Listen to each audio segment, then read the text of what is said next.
Hello friends, ನಿಮ್ಮೆಲ್ಲರಿಗೂ Leela's recipes and tips ಚಾನಲ್ಗೆ ಸ್ವಾಗತ.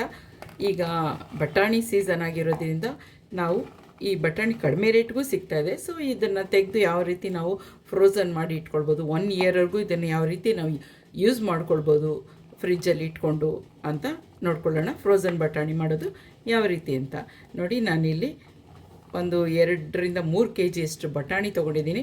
ಬಟ್ ಬಟಾಣಿನ ನೀವು ತೊಗೊಂಡಾಗ ಸ್ವಲ್ಪ ದಪ್ಪಕ್ಕೆ ಚೆನ್ನಾಗಿ ಬಲ್ತಿರೋ ಅಂಥದ್ದನ್ನು ಸ್ವಲ್ಪ ಆರಿಸ್ಕೊಳ್ಬೇಕಾಗುತ್ತೆ. ಬಿಡಿಸೋವಾಗ್ಲೇ ತುಂಬ ಎಳೆದನ್ನು ಒಂದು ಸೈಡ್ಗೆ ಹಾಕ್ಕೊಂಡು ಚೆನ್ನಾಗಿ ಬಲ್ತಿರೋದನ್ನು ಮಾತ್ರ ತೊಗೊಂಡು ಇದನ್ನು ಒಂದು 2 ಸಾರಿ ನಾನು ಚೆನ್ನಾಗಿ ವಾಶ್ ಮಾಡಿ ಇಟ್ಕೊಂಡಿದ್ದೀನಿ. ಒಂದು ಸ್ವಲ್ಪ ಸಾಲ್ಟ್ ಹಾಕಿ ನೀವು ತೆಗೆದು 1-2 ದಿವಸ ಇಟ್ಟು ಸುಲಿದು ಹಾಕಿದ್ರೆ ಚೆನ್ನಾಗಿರೋದಿಲ್ಲ. ಯಾವತ್ತಿನ ದಿವಸ ತರ್ತೀರ ಆವತ್ತೇ ಅದನ್ನು ಸುಲಿದ್ಬಿಟ್ಟು ಈ ಥರ ಫ್ರೋಝನ್ ಬಟಾಣಿ ನೀವು ಮಾಡ್ಕೊಳ್ಬೇಕಾಗುತ್ತೆ. ಈಗ ಯಾವ ರೀತಿ ಮಾಡೋದು ಅಂತ ನೋಡ್ಕೊಳ್ಳೋಣ. ಇದು ವಾಶ್ ಮಾಡಿ ಚೆನ್ನಾಗಿ ಇಟ್ಕೊಂಡಿದ್ದೀನಿ. ಸೊ ನಾನಿಲ್ಲಿ ನೀರು ಕೂಡ ಚೆನ್ನಾಗಿ ಬಾಯ್ಲ್ ಆಗೋದಕ್ಕೆ ಇಟ್ಟಿದ್ದೀನಿ. ನೀರು ಚೆನ್ನಾಗಿ ಬಾಯ್ಲ್ ಆಗ್ತಿದೆ. ಈಗ ಇದಕ್ಕೆ ನಾನು ಒಂದು 2 ಸ್ಪೂನಷ್ಟು ಶುಗರ್ನ ಹಾಕ್ತಾಯಿದ್ದೀನಿ. ಶುಗರ್ ಹಾಕೋದ್ರಿಂದ ಇದರದ್ದು ಗ್ರೀನ್ ಕಲ್ಲರ್ ಏನಿದೆ ಆ ಕಲ್ಲರು ಹಾಗೆ ಫ್ರೆಶ್ ಆಗಿರುತ್ತೆ. ಹಾಗೆ 1 ಸ್ಪೂನಷ್ಟು ಸಾಲ್ಟ್ ಕೂಡ ನಾನಿಲ್ಲಿ ಹಾಕ್ತಾಯಿದ್ದೀನಿ. ಇದೆಲ್ಲ ಅದನ್ನು ನಾವು ಯಾವ ರೀತಿ ಫ್ರೋಝನ್ ಮಾಡಿ ಫ್ರೆಶ್ಶಾಗಿ ಇಟ್ಕೊಳ್ಬೋದು ಅನ್ನೋದಕ್ಕೆ ಇದನ್ನೆಲ್ಲ ನಾನು ಹಾಕ್ತಾಯಿದ್ದೀನಿ, ಶುಗರ್ ಮತ್ತು ಸಾಲ್ಟ್ ಎರಡೂ. ಈಗ ಇದು ಬಾಯ್ಲ್ ಆಗ್ತಿದೆ. ಈಗ ಇದನ್ನು ನಾವು ಬಟಾಣಿ ವಾಶ್ ಮಾಡಿ ಇಟ್ಟಿರುವಂಥ ಬಟಾಣಿನ ಇದರಲ್ಲಿ ಹಾಕ್ಕೊಳ್ಳೋಣ.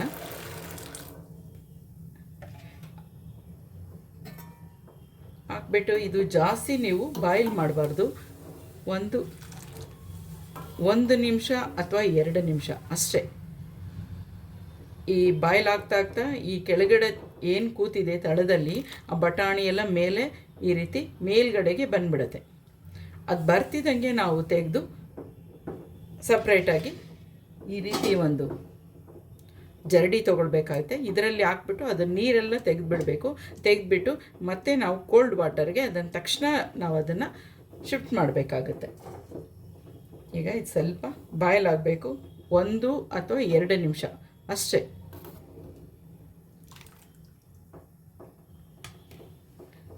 ಅದು ಬಾಯ್ಲಿಂಗ್ಗೆ ಬರಲಿ. ಇದು ಜಾಸ್ತಿ ಕುಕ್ ಆಗಬಾರ್ದು. ನೋಡಿ, ಈ ಥರ ಮೇಲೆ ಯಾವುದು ತೇಲ್ತಾ ಇರುತ್ತೆ ಅದಷ್ಟನ್ನು ನಾವು ತೆಗೆದು ಈ ರೀತಿ ಹಾಕ್ಕೊಳ್ತಾ ಇರಬೇಕಾಗುತ್ತೆ. ಜಾಸ್ತಿ ಕುಕ್ ಆಗಿಬಿಟ್ರೆ ಅದು ಸಾಫ್ಟ್ ಆಗಿಬಿಡುತ್ತೆ. ಫ್ರೀಝರಲ್ಲಿ ನಾವು ಇಡೋದಕ್ಕೆ ಸರಿ ಹೋಗೋದಿಲ್ಲ. ಯಾವುದು ಆ ರೀತಿ ಮೇಲೆ ತೇಲ್ತಾ ಇರುತ್ತೆ ಅದಷ್ಟನ್ನು ಹಂಗೆ ತೊಗೊಳ್ತಾ ಇರಿ.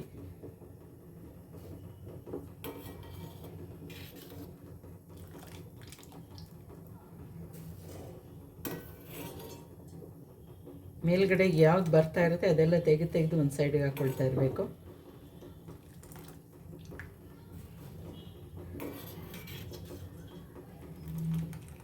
ಅಥವಾ ಎಲ್ಲ ಒಂದೇ ಸರ್ತಿ ಆಗಿಬಿಟ್ರೂ ಕೂಡ ಅದನ್ನು ಕೂಡ ನೀವು ತೆಗೆದು ಒಂದೇ ಸರ್ತಿ ನೀರಿಂದ ಆಚೆ ತೆಗೆದುಬಿಡ್ಬೋದು.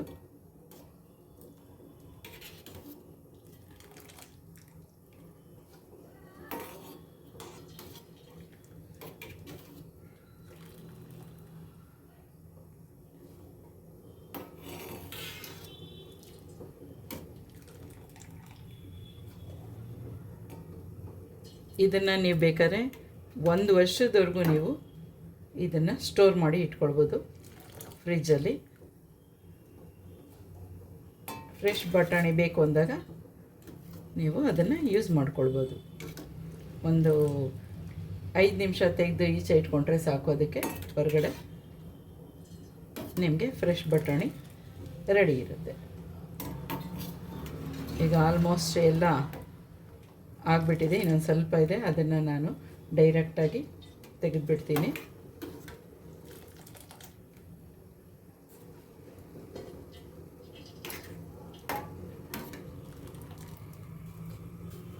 ಈಗ ಇದನ್ನೆಲ್ಲ ಡೈರೆಕ್ಟಾಗಿ ತೆಗೆದುಬಿಡೋಣ. ನಾನು ಸ್ಟವ್ ಆಫ್ ಮಾಡಿಬಿಟ್ಟಿದ್ದೀನಿ.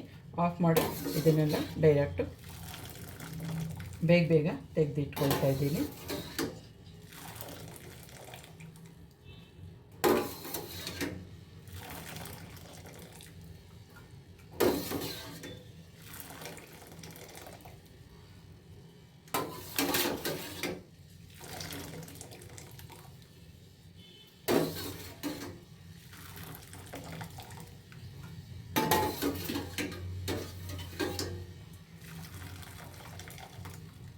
ಇದಾಯಿತು.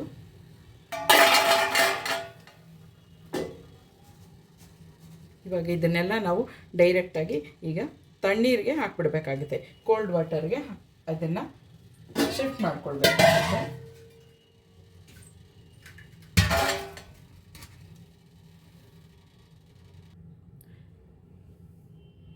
ನಾನಿಲ್ಲಿ ಕೋಲ್ಡ್ ವಾಟರ್ ಇಟ್ಕೊಂಡಿದ್ದೀನಿ. ಇದರಲ್ಲಿ ನೀವು ಅಕಸ್ಮಾತ್ ಐಸ್ ಕ್ಯೂಬ್ ಹಾಕಿದ್ರೂ ನಡೆಯುತ್ತೆ. ಐಸ್ ಕ್ಯೂಬ್ ಇದ್ದರೆ ಐಸ್ ಕ್ಯೂಬ್ ಹಾಕ್ಬಿಡಿ ಬೇಗ. ಅಂದರೆ ಯಾಕೆಂದರೆ ಈ ಕುಕ್ಕಿಂಗ್ ಪ್ರೋಸೆಸ್ನ ನಾವು ಸ್ಟಾಪ್ ಮಾಡೋದಕ್ಕೋಸ್ಕರ.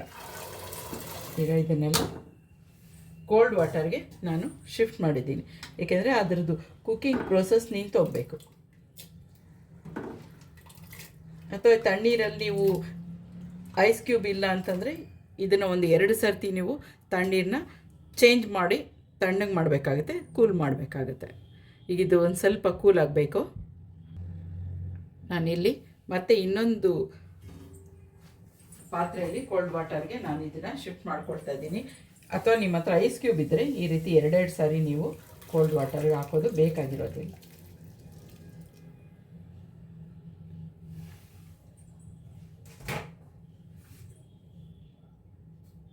ಇದು ಒಂದು 2 ನಿಮಿಷ ಕೂಲ್ ಆಗಬೇಕಾಗುತ್ತೆ. ನೋಡಿ, ಗ್ರೀನ್ ಕಲರು ಹಾಗೇ ಇದೆ. ಈಗ ಇದು ಸ್ವಲ್ಪ ಕೂಲ್ ಆದಮೇಲೆ ನಾವು ಇದು ನೀರನ್ನೆಲ್ಲ ತೆಗೆದುಬಿಡಬೇಕು. ಜರಡಿಲಿ ಹಾಕಿ ಒಂದು ಸ್ವಲ್ಪ ಕೂಡ ಅದು ನೀರು ಇರಬಾರ್ದು. ಆಮೇಲೆ ಇದನ್ನು ಒಂದು ಬಟ್ಟೆ ಮೇಲೆ ನಾವು ಹರಡಿಕೊಂಡು ಫ್ಯಾನ್ ಕೆಳಗಡೆ ಅಥವಾ ಹಾಗೆ ಒಟ್ಟಿನಲ್ಲಿ ಅದರಲ್ಲಿರೋ ತೇವ ಎಲ್ಲ ಹೋಗೋವರೆಗೂ ನಾವು ಅದನ್ನು ಒಣಗಿಸ್ಕೊಳ್ಬೇಕಾಗುತ್ತೆ. ಈಗ ಇದು ನೀರೆಲ್ಲ 2 ಸಾರಿ ಕೋಲ್ಡ್ ವಾಟರಲ್ಲಿ ಹಾಕಿ ಈಗ ನೀರೆಲ್ಲ ಸ್ಟ್ರೈನ್ ಆಗೋದಕ್ಕೆ ಬಿಟ್ಟಿದ್ದೀನಿ. ಎಲ್ಲ ನೀರೆಲ್ಲ ಬಂದುಬಿಟ್ಟಿದೆ ಕಂಪ್ಲೀಟ್. ಈಗ ಇದನ್ನು ಒಂದು ವೈಟ್ ಕ್ಲಾತ್ ಮೇಲೆ ನಾನು ಫ್ಯಾನ್ ಕೆಳಗಡೆ ಅಥವಾ ನೀವು ಗಾಳಿ ಇರೋ ಕಡೆ, ಅಂದರೆ ಬಿಸಿಲಲ್ಲಿ ಒಣಗಿಸ್ಬಾರ್ದು, ಗಾಳಿ ಇರೋ ಕಡೆ ಒಂದು 1 ಅವರ್ ಹಾಕಿದ್ರೆ ಸಾಕು. ಇದರದ್ದು ನೀರೆಲ್ಲ ಬಂದುಬಿಟ್ರೆ ನಾವು ಇದನ್ನು ಪ್ಯಾಕ್ ಮಾಡಿ ಜಿಪ್ ಲಾಕ್ ಮಾಡಿ ಇಟ್ಕೊಳ್ಬೋದು. ಅಥವಾ ಒಂದು ಸ್ಟೀಲ್ ಬಾಕ್ಸಲ್ಲಿ ಹಾಕಿದ್ರೂ ಇಟ್ಕೊಳ್ಬೋದು. ಒಟ್ಟಿನಲ್ಲಿ ಬಾಕ್ಸಲ್ಲಾದರೂ ನೀವು ಸ್ಟೋರ್ ಮಾಡ್ಬೋದು ಅಥವಾ ಜಿಪ್ ಲಾಕಲ್ಲಾದರೂ ಹಾಕಿಟ್ಕೊಳ್ಬೋದು. ಈಗ ಇದು ರೆಡಿಯಾಗಿದೆ. ಇದನ್ನು ಸ್ವಲ್ಪ ನಾವು ಒಣಗಿಸ್ಕೊಳ್ಬೇಕಾಗತ್ತೆ ನೀರೆಲ್ಲ ಹೋಗೋದಕ್ಕೆ. ಈಗ ಇದನ್ನು ಒಂದು ಕ್ಲಾತ್ ಮೇಲೆ ಹಾಕ್ಕೊಳ್ಳೋಣ. ನೋಡಿ, ಈ ರೀತಿ ನಾನು ಒಂದು ಬಟ್ಟೆ ಮೇಲೆ ಚೆನ್ನಾಗಿ ಹರಡಿ ಇಟ್ಟಿದ್ದೀನಿ. ಸ್ವಲ್ಪ ಗಾಳಿಗೆ ಇದೆಲ್ಲ ಸ್ವಲ್ಪ ಆ ನೀರೆಲ್ಲ ಹೋಗಿ ಡ್ರೈ ಆಗಬೇಕು. ಡ್ರೈ ಆದಮೇಲೆ ಇದನ್ನು ನೀವು ಜಿಪ್ ಲಾಕಲ್ಲಿ ಹಾಕಿ ಇಟ್ಕೊಳ್ಬೋದು. 1 ಇಯರ್ವರೆಗೂ ನೀವು ಇದನ್ನು ಸ್ಟೋರ್ ಮಾಡಿ ಇಟ್ಕೊಳ್ಬೋದು. ಈಗೆಲ್ಲ ಸೀಸನ್ ಆಗಿರೋದ್ರಿಂದ ಆದಷ್ಟು ಈ ರೀತಿ ಮಾಡಿ ಇಟ್ಕೊಳ್ಳಿ. ಈಗ 1 ಅವರ್ ಆದಮೇಲೆ ನಾನು ಈ ರೀತಿ ಒಂದು ಈ ಥರ ಜಿಪ್ ಲಾಕಲ್ಲಿ ಇದನ್ನೆಲ್ಲ ಹಾಕಿಟ್ಟಿದ್ದೀನಿ. ಇದನ್ನು ಈಗ ನಾನು ಫ್ರೀಝರಲ್ಲಿ ಸ್ಟೋರ್ ಮಾಡಿ ಇಟ್ಕೊಳ್ತೀನಿ. ಇದು 1 ಇಯರ್ವರೆಗೂ ಕೂಡ ನೀವು ಯೂಸ್ ಮಾಡ್ಬೋದು. ಈ ರೀತಿ ಮಾಡೋದ್ರಿಂದ ನಿಮಗೆ ಬೇಕಾದಾಗ ಬಟಾಣಿನ ಫ್ರೆಶ್ ಬಟಾಣಿ ನಿಮಗೆ ಸಿಗುತ್ತೆ. ಈಗ ಬಟಾಣಿ ಸೀಸನ್ ಇರೋದ್ರಿಂದ ಖಂಡಿತ ಈ ಥರ ಮಾಡಿ ಇಟ್ಕೊಳ್ಳಿ. ಓಕೆ ಫ್ರೆಂಡ್ಸ್, ನೋಡಿದ್ರಲ್ಲ ಯಾವ ರೀತಿ ಫ್ರೋಝನ್ ಬಟಾಣಿ ಮಾಡೋದು ಅಂತ. ಇದನ್ನು ನೀವೆಲ್ಲ ಯೂಸ್ ಮಾಡ್ಕೊಳ್ಳಿ. ಖಂಡಿತ ಈ ಥರ ಮಾಡಿ ಇಟ್ಕೊಳ್ಳಿ. ನಿಮ್ಮ ಫ್ರೆಂಡ್ಸು ಕೂಡ ಈ ವಿಡಿಯೋನ ಶೇರ್ ಮಾಡಿ, ಹಾಗೆ ಸಬ್ಸ್ಕ್ರೈಬ್ ಮಾಡ್ಕೊಳ್ಳಿ. Thank you. Have a good day. Bye.